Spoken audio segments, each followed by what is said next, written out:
नमस्कार मित्रों, अनंत कथा सागर चैनल में मैं डॉक्टर आदित्य पाराशरी आपका फिर स्वागत करता हूं। महाभारत कथाओं की श्रृंखला को आगे बढ़ाते हुए भीष्म पर्व की कथाएं चल रही हैं। महाभारत का युद्ध चल रहा है। चौथे दिन का युद्ध समाप्त होने के बाद पांडवों की विजय देखकर, उनका भयंकर पराक्रम देखकर जो है वो हाल सुनकर धृतराष्ट्र बहुत विचलित हो गए, चिंतित हो गए और संजय से बोलते हैं, निश्चय ही विदुर के कहे वो वचन देवयोग से सत्य होते हुए प्रतीत हो रहे हैं। पांडवों के योद्धा कुशलता के साथ भीष्म के साथ भी युद्ध कर रहे हैं। संजय, वो कौन सा कारण है कि पांडव अवध्य हैं, उन्हें मारा नहीं जा सकता? किसने उन्हें वर दिया? कौन सा ज्ञान उनके पास है? मैं पांडवों के द्वारा अपनी सेना के मारे जाने की बात सुनकर सहन नहीं कर पाता हूँ। संजय, क्यों मेरे पुत्र मारे जा रहे हैं? क्यों पांडव जो हैं वो आकाश के तारों के समान नष्ट नहीं हो पा रहे हैं? निश्चय ही मेरे पुत्रों पर भयंकर संकट आया हुआ है। मुझे विश्वास है कि भीमसेन के हाथों मेरे सभी पुत्र मारे जाएंगे। मुझे कोई ऐसा वीर नहीं दिखाई दे रहा जो मेरे पुत्रों की रक्षा कर सके। मेरे पुत्रों के विनाश की घड़ी आ गई है।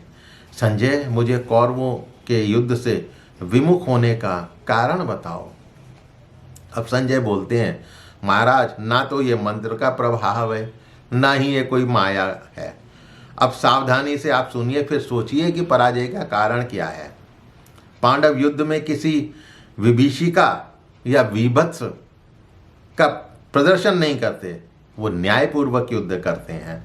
शक्तिशाली तो वो है ही। वो लोग धर्म पूर्वक ही किसी कार्य को प्रारंभ करते हैं। युद्ध से वो पीछे नहीं हटते। जहाँ धर्म होता है उसी पक्ष की विजय होती है, आपको पता ही है। धर्म के कारण ही पांडव अवध्य हैं।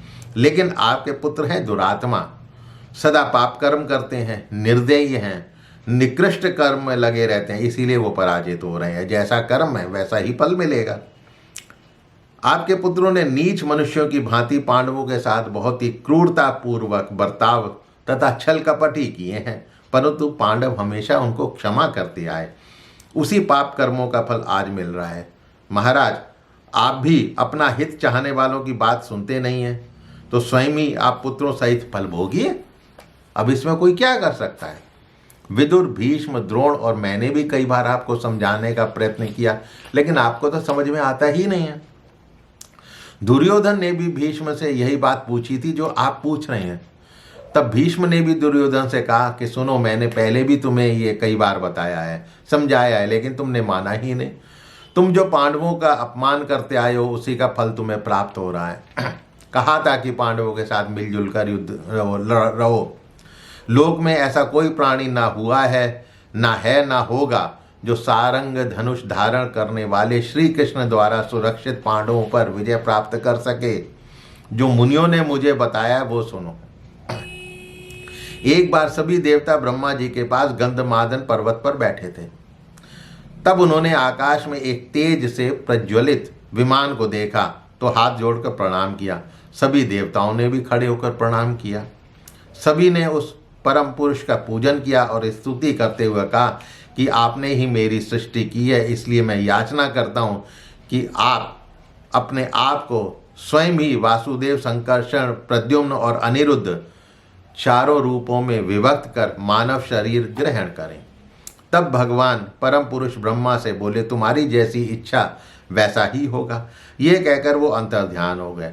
तब देवताओं की उत्सुकता जानकर ब्रह्मा जी उनसे बोले, जो दैत्य, दानव तथा राक्षस संग्राम भूमि में मारे गए थे वो मनुष्य लोक में उत्पन्न होकर अत्यंत बली हो गए हैं।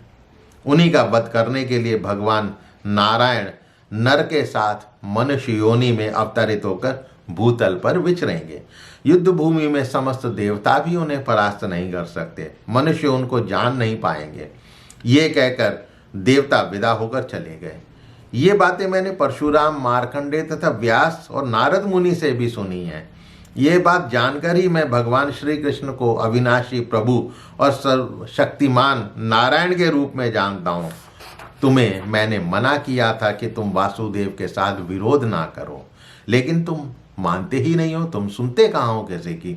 लगता है कि तुम कोई क्रूर राक्षस हो। तुम कृष्ण तथा अर्जुन से बैर रखते हो, दोनों ही नर और नारायण हैं, साक्षात देव हैं।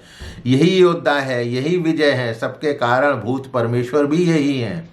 जहाँ कृष्ण है वहाँ धर्म है, और जहाँ धर्म है वहाँ विजय है, इसीलिए विजय तो इन्हीं की होगी। अब दुर्योधन भीष्म से श्री कृष्ण की महिमा बताने को कहते हैं। तब भीष्म कहते हैं, श्री कृष्ण वास्तव में महान है, संपूर्ण देवताओं के भी देवता हैं। सृष्टि के आरंभ में इन्हीं परमात्मा ने जल, वायु और तेज, इन तीनों भूतों तथा संपूर्ण प्राणियों की सृष्टि की थी। वो सब बताया उन्होंने जो कि गीता में बताया गया है।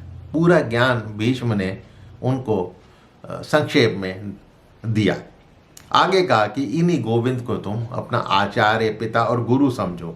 वो जिन पर प्रसन्न हो जाएं, वो अक्षय लोगों पर विजय प्राप्त कर सकता है। इस बात को अच्छी तरह समझकर ही पांडवों ने जगदीश्वर यानी केशव की शरण ली है।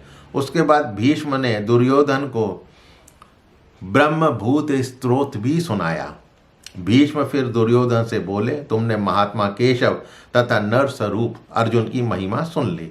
ऋषि नर और नारायण जिस उद्देश्य से मनुष्य योनि में अवतीर्ण हुए हैं, वे दोनों अपराजित हैं, अवध्य हैं, उनका वध नहीं किया जा सकता, तथा समस्त पांडव भी किसी के लिए वध्य नहीं है।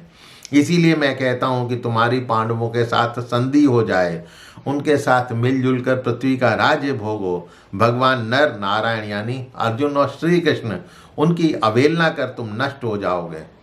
ये बातें कहकर दुर्योधन को फिर युद्ध भूमि में समझाकर भीष्म सोने चले गए, और दुर्योधन भी भीष्म को प्रणाम कर अपने शिविर में आकर सो गया। लेकिन उसकी बुद्धि तो मारी गई थी, समझ में तब भी उसके कुछ नहीं आया। शायद दैव ही प्रबल था, उसका काल आ चुका था। तो मित्रों, आज के लिए इतना ही। तो 5वें दिन का युद्ध जो है अब शुरू होने जा रहा है, जिसको अगले एपिसोड में आपके साथ बताऊंगा मैं। मेरे चैनल को सब्सक्राइब करना मत भूलिएगा, और अपने इष्ट मित्रों से इसको शेयर अवश्य कीजिएगा। तो मिलता हूं अगले एपिसोड में, तब तक के लिए नमस्कार।